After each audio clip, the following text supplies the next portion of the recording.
Well, good afternoon. It is Friday, so instead of 3-Minute Thursday, of course, this is going to be 4-Minute Friday. Full disclosure, it took me an extra day to get ready this week. I might have had a little hangover on Tuesday after the big game Monday night. So all I can tell you is go blue, and my friends in Ann Arbor are now national champions. Hasn't happened since 1997. It's a big deal for us. We're going to soak it all in and milk every last minute out of this that we can, because it might be another 30 years before we see a national championship. So with that said, I want to talk a little bit about what I kind of see happening in the markets and where I think things might be going. So it's kind of played out the way we thought. The flows, the positive flows have really been there, and it's pushed the markets higher. In fact, just today, we touched 48.20, which was the previous high this year, since the all-time high, but it's the next highest level we've had. But at that, it's interesting because as soon as it touched it, the market kind of bounced and went down after that. So I don't know if at this point that's going to be the high for a while, or it might float around a little bit, play with it, maybe move a little higher. But I don't expect the market to go a whole lot higher in the short term. If nothing else, it needs a little bit of a breather. Okay, the valuations have gotten stretched.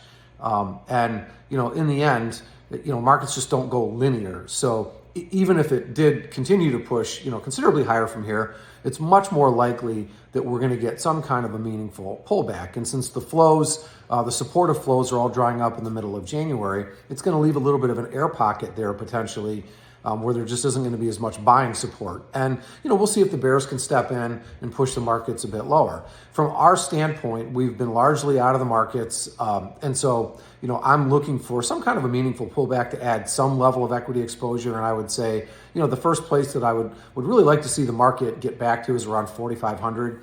And I'd be a much more interested buyer at 4,150. That'd be about a 20% drop from where it is now. I don't know that we'll get there. We might. One of the things I think that's been happening is that the politicians are in control of the money printing press right now. And actually, I think Janet Yellen has much more influence over the markets than even Jay Powell does right now. And so we're going to see at the end of January 31st, there's something called a quarterly refunding announcement. And that's just where Janet Yellen comes out and says, okay, for the next quarter, this is how we're going to fund our deficit. Now, the last time that she had this meeting and announced what she was doing, it sent the markets to the moon, because she funded everything with very short-term debt, which are T-bills, and not long-term debt. And the market wasn't expecting that, so it was a bit of a surprise, and it really drove asset prices higher.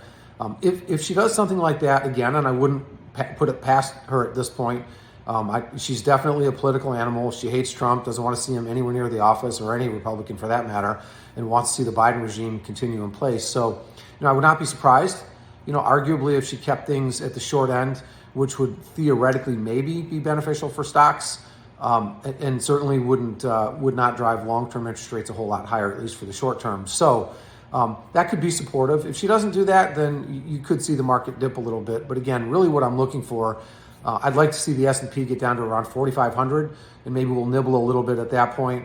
We're only going to do it with significant hedges. I want hedges to protect the downside, because I still think that all the leverage in the market is creating the conditions for a much bigger drop. Doesn't mean we're going to get it, but the conditions are certainly going to be there. So we're going to be cautious, and we're going to maintain our positions, look for entry points for a little bit of equity exposure, and we're going to continue to do well in our fixed income portfolios, which I really like the way they're set up right now. So that's going to be it for 4-Minute Friday. We'll see you next week, and go blue.